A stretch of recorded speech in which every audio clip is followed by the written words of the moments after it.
like, oh, I have to Sorry. I have to think.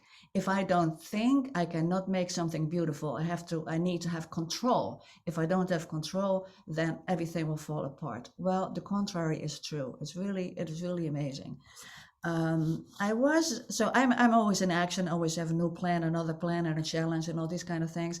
So I had one workshop, it's just like a little story, for a yoga studio, and we were all sitting on the floor, and there were maybe like 10 people there.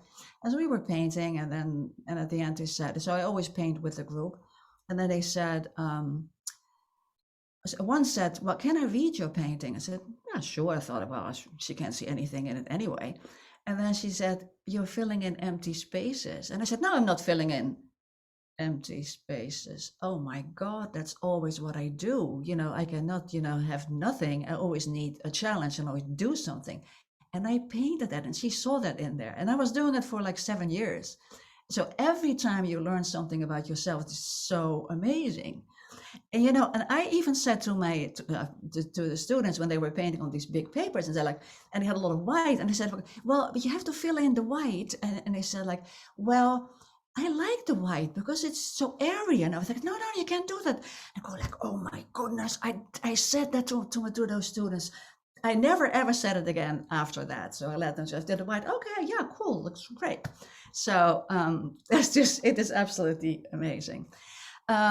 So then in my teaching, so I teach painting flowers, I teach at the Yellow Barn, and also for my studio. And so really that is really about technique and everything, but I still use a lot of intuition in my classes, and I work with the whole student. So it's not, because every painting is a mind game, right? It is, I always say there are 3 stages. There's the beginning, and everybody's like, yeah, I'm gonna start a painting, and you go in the middle, you go like, oh my God, it's not working. And what am I going to do now? And shall I give up? And then when you continue, then you get at the end, you go like, wow, yeah, I did it. It's cool. And so, I mean, and if you give up in the second stage, then, well, of course, then you have nothing. But so I think so that every painting is a mind game. So I teach students to pay attention to what they're telling themselves, and it is usually negative, because we are our own harshest critics. And and if you don't feel good, you might as well go and go shopping or walk in the woods somewhere. But if you start to paint, it's definitely not going to work out. You really need, it's all a mind game, and you have to be in the right state of mind. So then working with intuitive painting is you let the brush do the work. So I always show like, so when you have a brush and you have an idea of what you're going to paint, you go like, okay, so I'm going to paint a straight line. So you go with your brush to the straight line, and you feel that your brush wants to do a circle, and then you're going to do the circle. Normally we would go like, no, I don't do that, do a straight line, and you go that way. But then you do a circle, you do another circle, and you go around, and then you make some, not always, but most of the time, you make the most beautiful paintings. It's really cool to use it. And what you also, as I mentioned before, that you gain confidence. It is a life-changing experience, really. You gain confidence in your own style, in your decision making. It really transcends through your whole life, which is, it's absolutely amazing. Then does anybody have a question about this? I mean, there's a lot of talking. No. So I have a slideshow just to stay on track, because I can talk a whole weekend about this. And I'm mentioning about the class. So I do the painting flowers, and I do also now play with abstraction, which is super, super fun. And I also teach classes, not, I don't have submitted any for the winter, I think, but, painting like Willem de Kooning, or painting like Diebenkorn, or do that kind of thing. And we do that also in the 6 weeks or 8 weeks classes that I have. Then we have, we study different artists and work in their style and learn from it. And even if abstract is not your thing, you will learn something from it, and what you can use in your other paintings. It's really fascinating to try different techniques, and to work in style of all these amazing artists. Okay, so then let's go to the slideshow. I don't know if you want to, do you want to read some questions, Jen, or not? Sorry. Mm-hmm. Yes, the quick question, are all of your classes through the yellow barn? Not all. No, I do also classes myself. So visual journaling I've done to the yellow barn, but I do it mostly myself now. And for this year, Glen Echo wanted us to submit classes until August. So I don't know where I'm going to be in July or August, anything. So I just submitted the minimum classes. I think every season, the spring and the summer, and then 2 classes per semester. And then the rest I will do, the short-term notice for my own studio. I mean, I work now for my own studio anyway, because it's all on Zoom. Oh, and I've also worked for Walter Reed. It is a bit now difficult with COVID, so that does not really work, but work with the wounded soldiers, that was amazing. I mean, that I keep saying the word amazing, but that was so heartwarming, and I've never experienced anything like it. It was really, really cool. I hope you get back to it in, post-COVID times. Not there yet. No. It's a bit difficult now at the moment. So because you work for them, you need to be in the classroom with them. So okay, so I want to go share the screen, and I'll tell you a little bit. So if you have any questions, then just let me know. So this is so I'm gonna get rid of you all. So visual journaling or intuitive painting, and it goes actually hand in hand. But today we want to look into intuitive painting and visual journaling, and the influence on both of them. And then let's go to the other. Does it work? No, it's supposed to be here. Is this? Let me see. Yeah, intuition and creativity. So yeah, art is coming face to face with yourself. There's Jackson Pollock said that, and we are all born creative. There's no exception. And I hear so often, I work a lot with beginners also, and I hear so often they say like, oh, I'm not creative at all, and I have no talent whatsoever. Yes, you do. We all have, and the school system gets it out of us. And also the way of intuition, and it's important. So we have this, the gut feeling, the butterflies in our stomach, those kind of things. It is really, really important to pay attention to that.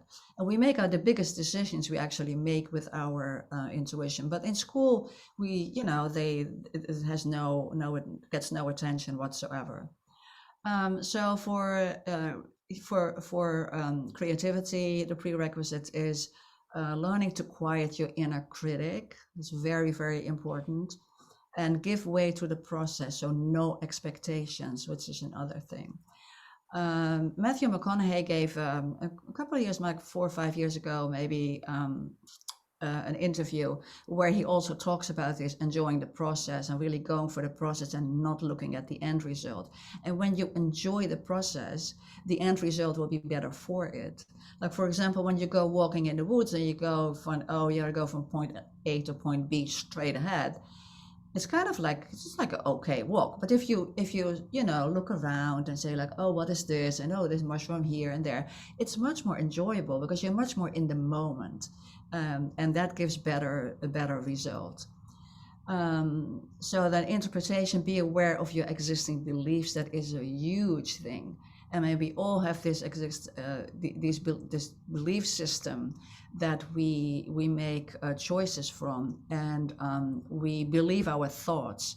And there's actually such a thing as you can ask your thought questions, like, hey, is it 100% sure that is actually going to happen? Or there are like 4 or 5 questions that you can ask them. So don't believe all your thoughts just like that. And by the way, we have returning thoughts every single day. Most of the days we think the same thing. We get up and it's like, again, it's a repetition of the day before. So ask yourself the right questions. Very important. So the underlying sensation, the butterflies in the stomach, underlying this sensation is an often overlooked network of neurons lining our guts that is so extensive that some scientists have called it the second brain. So if you want to go and look that up, read more about it, then there it is. How did I do that now? What did I do? Go to the second one. Oh, go here. No, doesn't work. Hold on, I need to go to here. Should be in your bottom of the presentation. It's not showing. What's that? On my computer, it should show my things, but it doesn't. Yeah, paint. Okay, here we go. Yeah. So what can you do with paint? Well, you can paint walls, you can paint anything. I actually use wall paint in my abstract paintings now, which is absolutely cool. Because you can, it's not expensive, so you can just be really free with it, and have these big brushes that I get at Home Depot, and it's totally fun. So you can learn a technique to make a pretty picture, that for sure. But you still are, so you might have noticed that sometimes you forget about the time. You don't know how many hours you've been painting or how long, and then it's like, oh, it's already, I started at 2, it's already 4 o'clock. What happened? Well, that's where you were painting with your intuition. So it is also important that you then notice, like, when you really pay attention to that, you get to notice it when you come out of that zone. Then you start pushing paint around, and often you're just ruining your painting then. So what do you need Elisabeth, in order? Yeah. A question came in on this topic, which I think is a very good one, or at least I was thinking the same thing. Is the work of every intuitive painter purely intuition, or is it that you go back and forth between intuition and your sort of knowledgeable brain? Fran seems to use more intuition in the first stages of her paintings and then goes back and forth after that. To be intuitive, does every layer and stroke have to be deemed intuitive?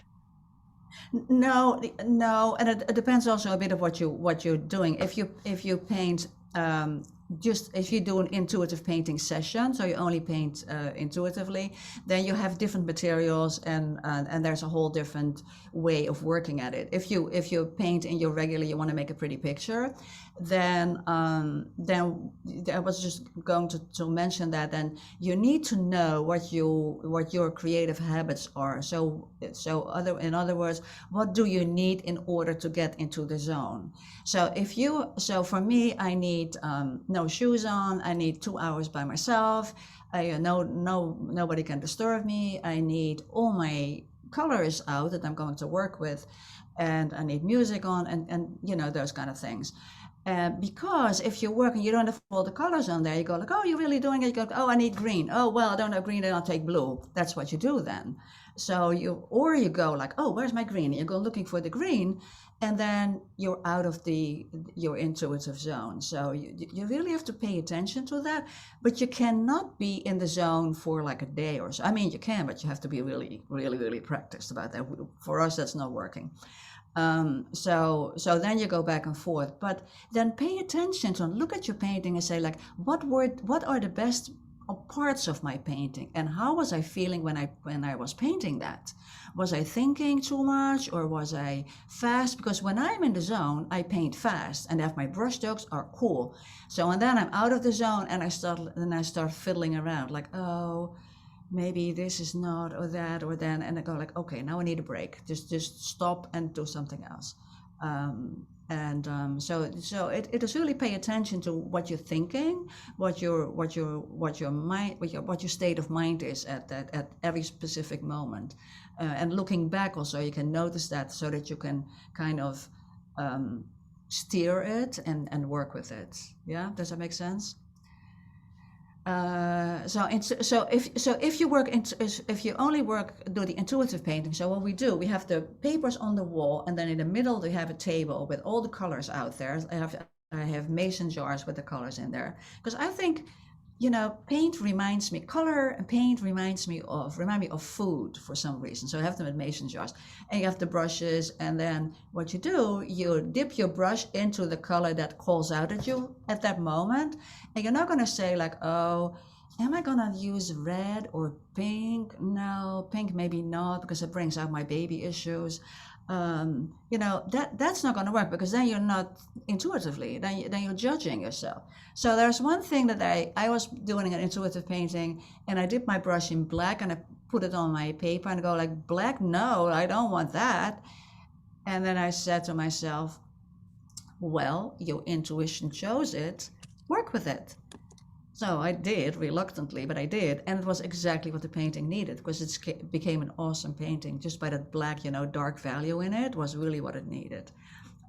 So yeah, it is trial and error to see what it is, but the most important thing is to pay attention to what you're thinking, what you were feeling, and then see what the result was, what you were painting at that time. So then you have art therapy, as I said, you have art coaching, so that you can read the images then. Visual journaling, so that is something else that you go then deeper into working with the unconscious, and there you express your feelings, and we go a little bit more about that later. So being present in the moment, free expression, is really, really important also. And then today we're going to take a closer look at intuitive painting and visual journaling. And then we go, so this is a bit about intentional and unintentional. So unintentional, that is everything with intuitive painting. You start with a doodle, and maybe you keep just doodling, that's what you do.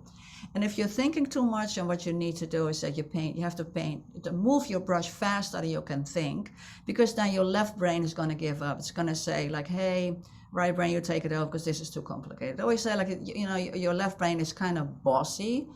And then, okay, you go to your right brain, and then you come out with things that you never, ever expected. And you see it, and you go like, wow, this is so cool. So it's really, it comes from deep within yourself. So you have no control, so you have to give up control, and you let your brush do the work. So really let your brush lead you. So then visual journaling is a little bit more intentional. So you start with an intention. You say, for example, I want to know more about my feeling today, how I feel today, or I want to know more about what's going on in my heart zone, or want to know what the fight was that I had today, or the argument that I had today, or so. So then you set an intention. So you give your body something to do, a task, and then your body will answer when you start painting with the body. So then, and after that, you go through guided meditation. So I always do a guided meditation session where you first set the attention, then the meditation, and then you go to a part in your body that attracts attention, and then you're going to visualize that feeling. And after that, so when you have the image, then you start to paint it, and it doesn't matter what it looks like, the painting. So, and again, I can see when they, really were in that intuitive painting zone, and when not. And I had one student, and she was very controlling and she had a real issue with control and being perfect and those kind of things. And then it took her a while, and I just mentioned to her, I said, well, you still, actually, I'm Dutch, and I'll just tell you how it is, right? And and then she said, yeah, no, and so we talked a bit about it and everything. And then next week she came back, and she had it, she got it. She had an intuitive painting. I said, well, you got it. And she said, I've learned more now in these 6 weeks than I've ever learned in all my therapy that I've taken for decades. So, and I hear that a lot, actually. So that is pretty amazing, right? Okay, then intuitive painting. So it's about the process, as I mentioned, and it's not about the end result. Because usually when you start making a painting, you have like, okay, I'm going to paint a landscape, and I have the house and a tree and a this and a that in there. So that is very intentional. Now you can combine it. You can say like, okay, I want this and that in my painting, and I'm gonna let it kind of happen. So for me, it is because I know a lot about technique, so I combine both. Just intuitively. I'm not really thinking about it, but I just know things, and then I work with that. But you don't have to. I mean, intuitive painting is actually easier for people who have never painted before. You know, so with intuitive painting, you work entirely from the unconscious mind. And so we artists call that being in the zone. And by doing that, you will paint what goes on deep inside. And some participants paint their struggles and their own clear solutions. I had one student, it was a whole day workshop or 2-day workshop, and she painted shapes. There are a lot of people do that and go like, and I didn't really know what to do about it. It's like, it looks so scattered. And she said, and then her friend next to her said, oh yeah, she's totally scattered. And she said, yeah, I am. And I said, well, what can you do with it? So she started combining things. She painted the whole day on it. And then at the end, there were 10 minutes left. And I said, well, what can you do? You know, make another painting, because it's always good to make at least 2 paintings. And she painted the fire-spitting dragon with the biggest brush that I had. And I take pictures of everything, and I didn't take a picture of that one. And then I said, and I till this day I regret it. And I said to her, so what have you learned? And she said, well, if I pay attention to just one thing, I can have way more impact than when I run around like all these 1,000 things to do and getting exhausted. And she said, and I have to ask my kids for help, and I just have to focus a bit more on certain things that are important to me. So wow, she had her own solution. So we work with inexpensive paint. So now I used to work with tempera. Now I have that. You have now that fluid acrylics that is nice to work with. You need something that's very fluid. Usually you don't going to mix. You just take the color and put it up. And everything has to be inexpensive, because if it's expensive, you're going to like, yeah, right, no, I'm not going to do that, you know, and I'm going to ruin it. So you really, everything has to be inexpensive, and then so that you can be free to screw it up, right? So don't overthink it, and actually don't think at all. So they always, you know, it is really difficult to get into that when you do that the first time, because you start thinking, I will have the same thing. I was asking all these questions. And they were totally irrelevant, I later noticed. But yeah, so that's important. So, and then notice what you're telling yourself, and especially pay attention to that first hunch. That comes to play in visual journaling all the time, because we have this amazing ability to, as soon as something comes up, we judge it out. We go like, oh no, I'm not going to do that. And it happens so fast that you don't even notice it. So with visual journaling, we really pay attention to that. And it's like, I keep saying, you know, go with your first hunch, listen to your, you know, don't judge it out, because that is your saboteur, your judge who is working, and it's not you. So, and then they learn that to do that too. So yeah, because we so adeptly reject when it doesn't fit our learned belief system, because that is also very strong. It's like the culture, what the parents have taught us, what we learned in school, and all these things. It's really important to question all these things. So then intuitive painting gives you the confidence that you can actually make something truly beautiful, extraordinary, with just your intuition. And that is mind-blowing. And that will give you so much power. It's unbelievable. And then all your other artwork will benefit from it. And not only that, you will feel confident in your decision making in your life. And that's really true, but you have to, I guess, experience it. So I have to go faster. Influence of Carl Jung. So he was seen as the poster child of visual journaling. So he started with his journal, The Red Book, in 1910. And he started just with, journaling with words. And then he discovered that he couldn't express how he really felt. So he started to make drawings. And that really helped him to understand what was going in deep inside, and it helped him to deal with his demons. He had many, I think. So imagery is the language of body, mind, and spirit, and art is the voice. So, language has not been around very long. It's just like body language is more important actually than we always think like, oh, it's so important what we have said. No, it's not, people don't remember what what you've said, but they remember how you made them feel. So pay attention to that. The inner imagery is the more accurate way of expressing and understanding what we feel and think.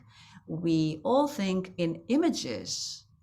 And that, that is actually true. We work in NLP, we work with that. We work with all the images, and we can actually go back to certain images, certain times in life, and then we can change those images and replace them by other images, more positive images. And we all have our own images also. When we tell somebody a story, when I tell you, for example, like, oh, there was a car driving on the road, and it was getting darker and darker, and there were a few trees along the road. Then when I say a car, then all of you have a different idea of a car. Some say my car was blue, my car was small, my car was a truck. And that is also interesting to know, that when you tell somebody, you expect them to think and to see it the same way as you do, but they don't. They absolutely don't. So that's why you get a lot of misunderstandings also. So then images not only reveal the truth of how we feel, because you cannot make it up. You cannot fool yourself. That is really important also. So reveal the truth of how you feel about experiences or issues in our lives, but also communicate messages. So there are messages in that, like the dragon, right? So these messages are coming from a deeper place, the unconscious mind. And it's a source of wisdom we all possess, but often ignore. And when these images come, then I often hear like, oh, yeah, that makes sense. But I didn't know I was still that angry. But yeah, okay. So you know what I need to do? I need to do that. And so it is, really interesting. So just like the science of our body senses signs. So the body always knows first about what's going on in our lives. And that's, again, body language, yeah? So if you're a body language reader, then you get, you can tell a lie, but your body language will give you away. So going deeper than words. So words interpret and images reveal our feelings. So that's what we do with visual journaling. We work with our feelings, because your brain can only do one thing. You can think or you can feel. So then we're going inside the body and look with the inner eye and draw our feelings and what they exactly look like. And they can just like be colors and shapes. So words which are a left brain function, make it extremely difficult to get into our core feelings, because the left side of the brain is not experience of our feelings, it's an interpreter. So to make its interpretations, the left brain uses the parameters of our individual belief system. So our beliefs are learned in childhood, dictate our standards of right or wrong, good and bad, and acceptable or unacceptable. Really important also to pay attention to that. Where does it come from? I lived in these 6 different countries and different cultures, and I tell you, it is totally different. Like Germany is different than the Netherlands or France or Australia. It is or here in America. It's all really interesting to see that.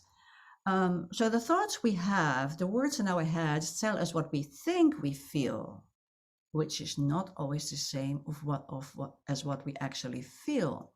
So we might think like, oh, I'm so angry, but that might be pain, or I'm so frustrated, and that might be, anger instead of anger. So so when you paint it, you actually paint the feeling that goes on, and with words, we just give an interpretation of it.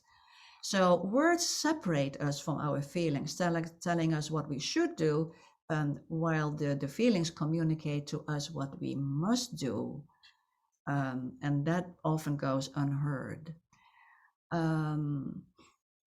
So then imagery is a function of the right side of the brain. I mean, they say that now just to keep it easy, right? Left and right.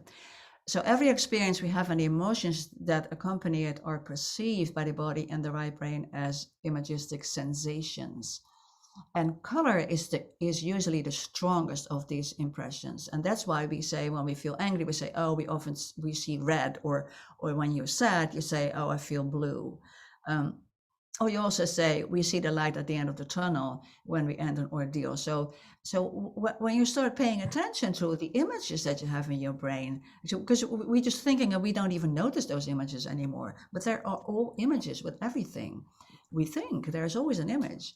But imagery is also very personal, as I showed with the car. Well, usually I ask people like, "Hey, what was your color car? What it looked like?" And then you'll notice like, "Hey, wow, interesting, totally different." We have to push time a little bit here, I think. Yeah. So every emotion we experience is first expressed as a feeling sensation inside the body before the left brain identifies it, interprets it, and translates it into words. Body language always gives us away. The body never lies, and it always knows first. So and it really is important. So when you're so stressed, I feel it in my shoulders, and so when when you pay attention to that, you can paint it, and you pay more attention to. You learn to pay more attention to your body and the signs it's sending you. So since no two people experience a feeling the same way. Not two people visualize or draw a similar image for the same emotion, and that is interesting with the visual journaling. So we have groups, and at the most 8 people, and it's really interesting to see. So we work with stress and anger and fear and all these things, and then it's really interesting how to see how other people deal with it, and also how they draw it, like totally different. And that is really interesting.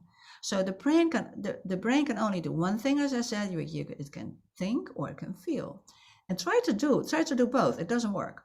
So we can only be present to one or the other. In a visual journaling, we express our feelings, but it's you need to quiet the mind to get to that stage. So our feelings communicate what we need. So feelings are warning signals when something is amiss in the body, mind, or spirit. They let us know when our thoughts and actions are not in harmony. A state of inner harmony keeps us physically healthy, emotionally stable, and spiritually attuned to our soul's highest intention. And that is really important. And you get to that with visual journaling. And especially when you do it at a regular basis, you'll learn more and more. And what also is, when you feel something and you put it on, you might be angry, and then sometimes they're like, well, I was painting it and I was even angrier. I'm so angry. And then I say, okay, well, how do you feel now when your painting is finished? And they say like, oh, I feel good now. Yeah, I'm not so angry anymore, because you put it on paper, you made a drawing of it. So it's outside the body, which is really nice. So knowing the full meaning of our feelings can keep us moving on the path our soul was meant to travel. And that is the function of the soul's voice, to keep us informed through our feelings and emotions, to impart wisdom that will help us fulfill our divine destiny. And I can testify to that. When I started to paint, it was something that I always wanted to do. And when I was doing it, it felt like coming home. It really did. And I really wanted to be a good artist. I wanted to be really good at it, because you can all decide like, what do I want with art? Do I just do like once a month, or what do I want to get out of it? It's like, how much time do I have, and all these things. But for me, it was life-changing.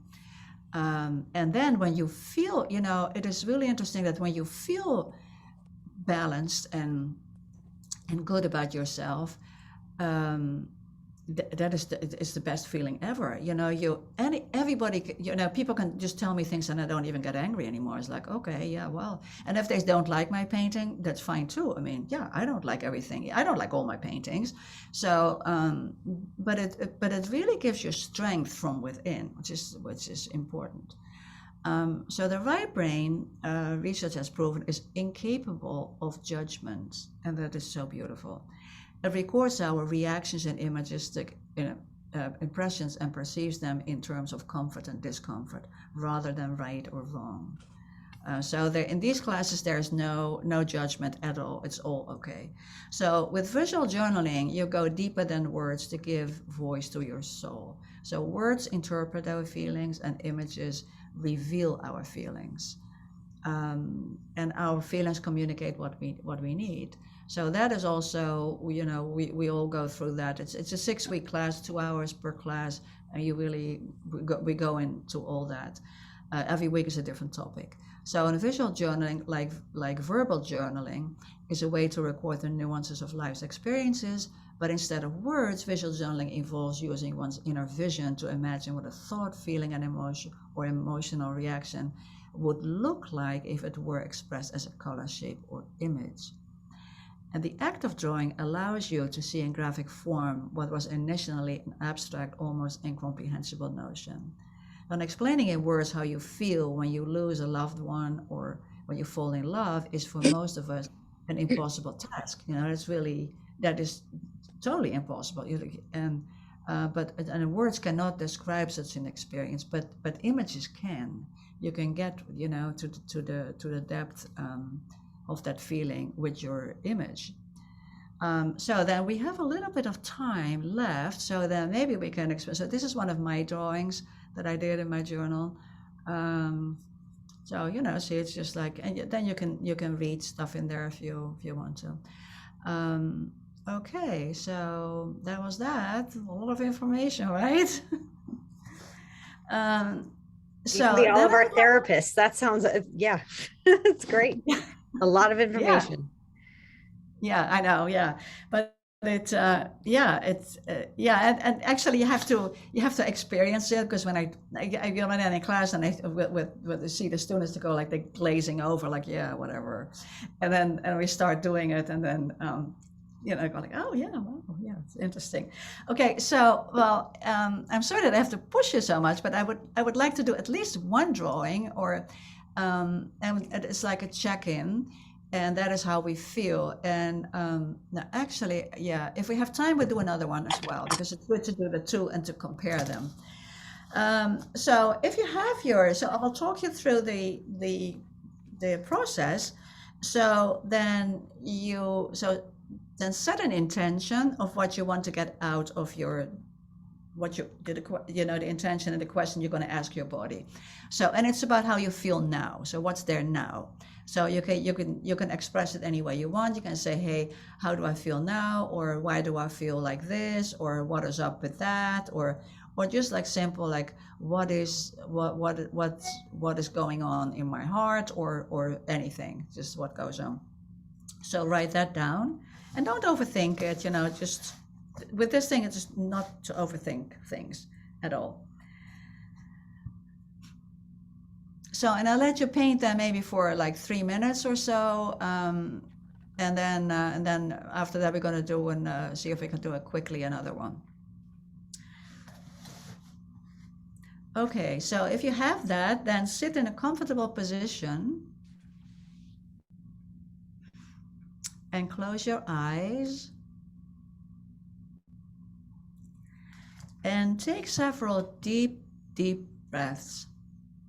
So have your feet firmly on the ground and loosen your shoulders and pay attention to your breath and to the rise and fall of your chest as you breathe in and out. So breathe in deep into your belly and hold it, and then breathe out through your nose.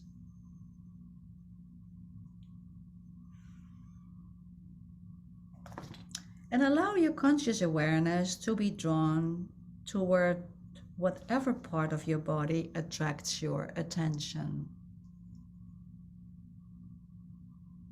And it may be a place that feels discomfort or pain, or a place that feels warm and inviting.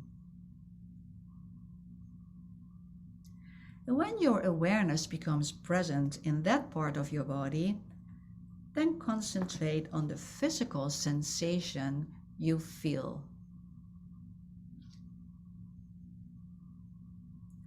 So now imagine what this physical sensation would look like if it were an image. What colors, shapes, or forms would best express it? And if you're quiet and patient, a picture, shape, or form of some kind will present itself.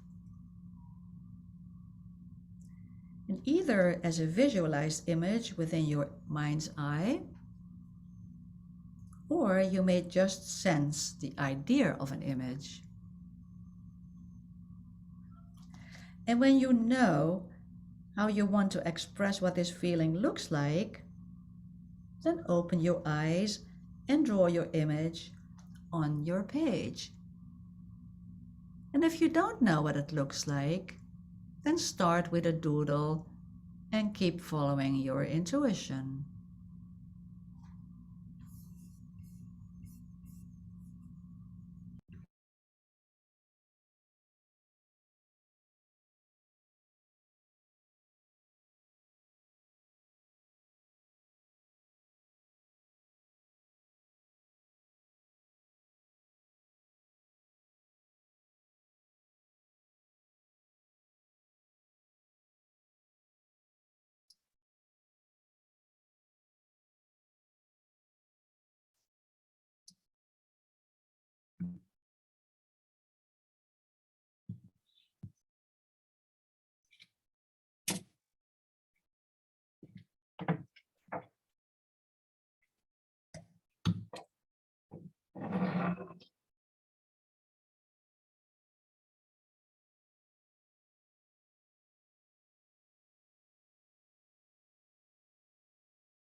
So, and then, so when you've got that, then I like to do the other one quickly. This is just like an example of how it goes. Normally you have more time to make the drawing.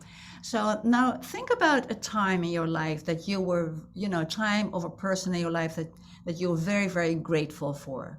So really think like, wow, I'm so grateful for whatever it is, my health, my relationship, I don't know, whatever. Just really close your eyes.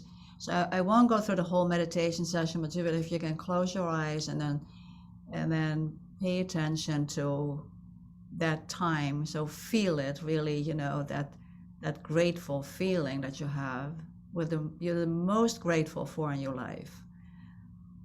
It can be something really simple. And then, so really think about that time or that person, and then think about And then notice how you feel, how that makes you feel. And where do you feel that in your body? So then go with your inner eye to that part of your body where you feel that grateful sensation. And if you have that, and think about what it looks like if it were an image. And then when you have the image, then draw the image. And if you don't have anything, then just make a doodle.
So, and then for time purposes, then, I think we have to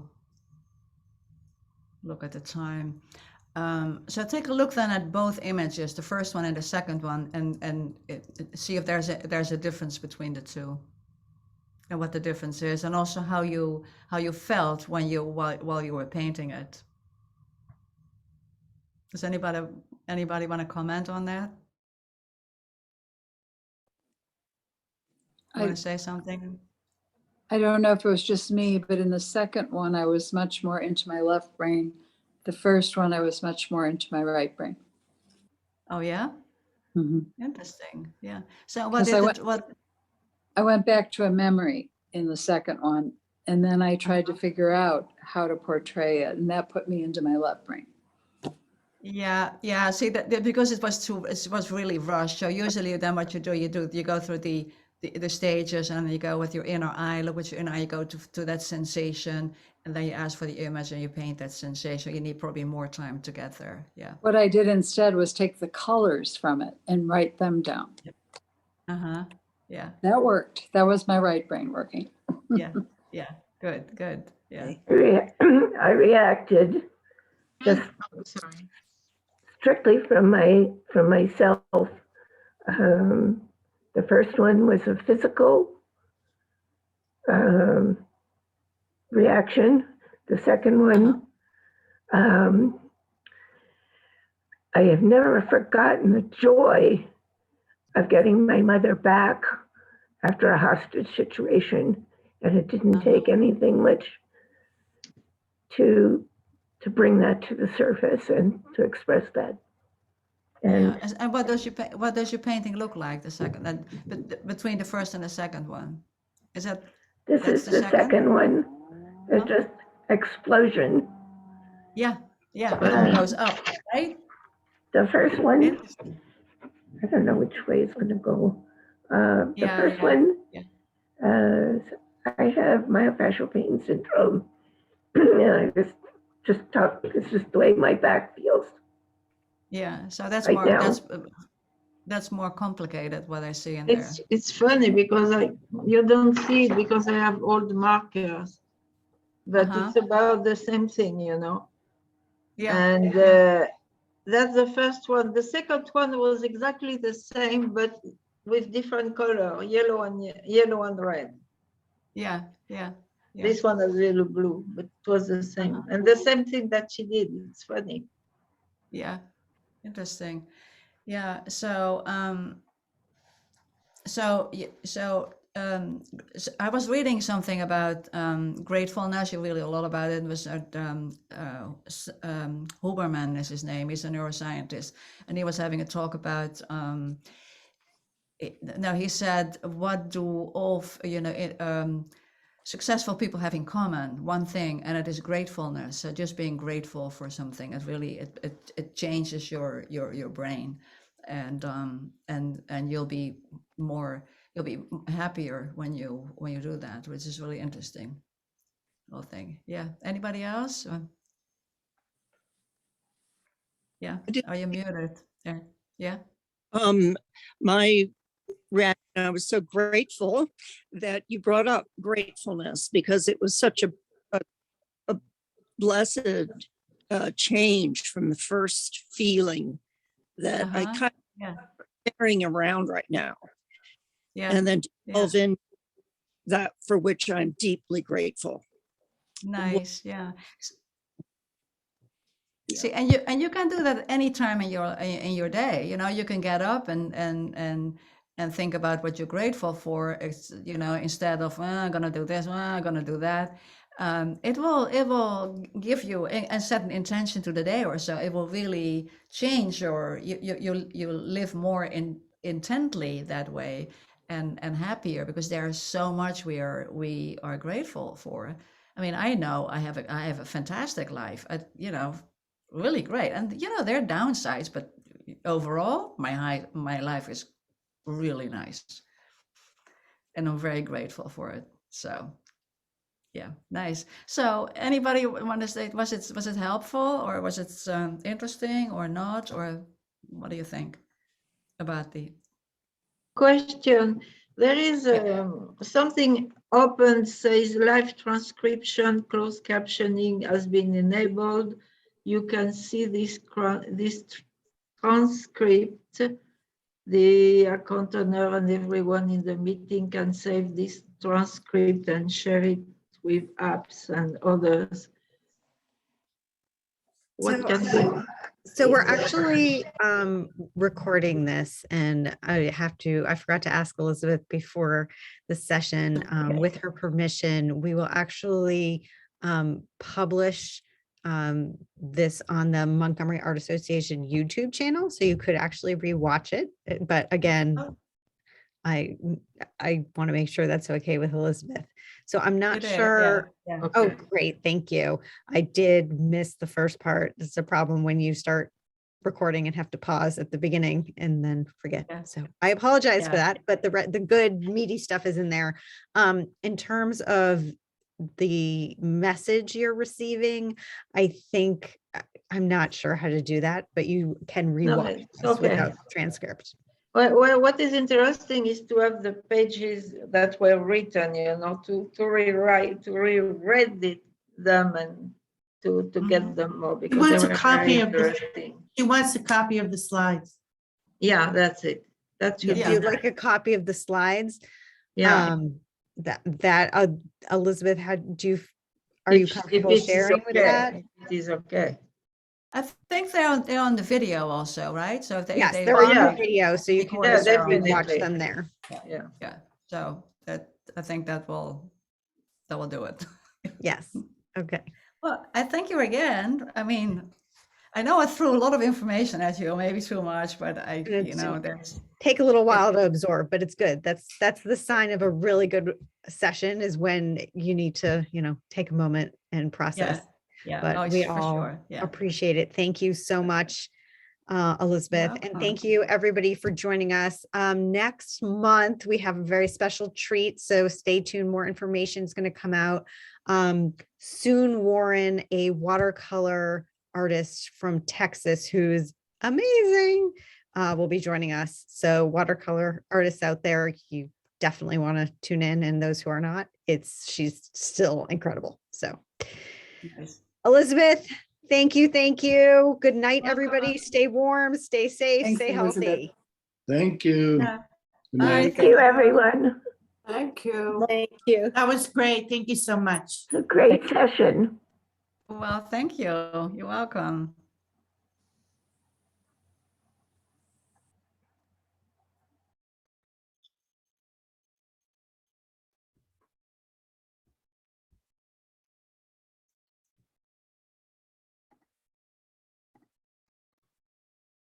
Elisabeth, I think you're gonna get some new students. Oh yeah, I think, yeah, that'd be nice. Yeah, yeah. I mean, cool. everybody was so engaged and it was so much information, and you clearly, yeah. It's interesting because we don't think, you do art, but don't really think about it. And you're forcing us to actually interpret what we're doing, which is great. So, yeah.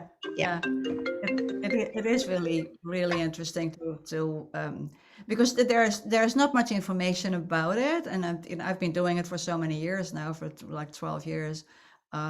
So I have a lot of knowledge about it, but because I read a lot about it and I've learned a lot about it. But yeah, usually people don't even think about it, all these things. You have enough here, like, to actually like write books, and like, I mean, yeah, you have a lot of great content. So yeah, thank you. That's great. Thank you. I really, again, thank you for reaching out to us. And Sure. I hope you get lots of students. I think you will. Yeah, all goes to Walter Bartman. He was the instigator. He's a good businessman then. Yeah, he is. Yeah. But thank you so much. I really enjoyed it. Cool. Thank you. Have a good If you have any night. questions, then let me know. Yeah. Okay, All right, will bye. do. And then Anastasia should PayPal you. I will remind her. Okay. Okay. Yeah, super. Great. Perfect. Okay. Thank you. All right. Okay. Bye. Have a good one. Bye-bye. Good night.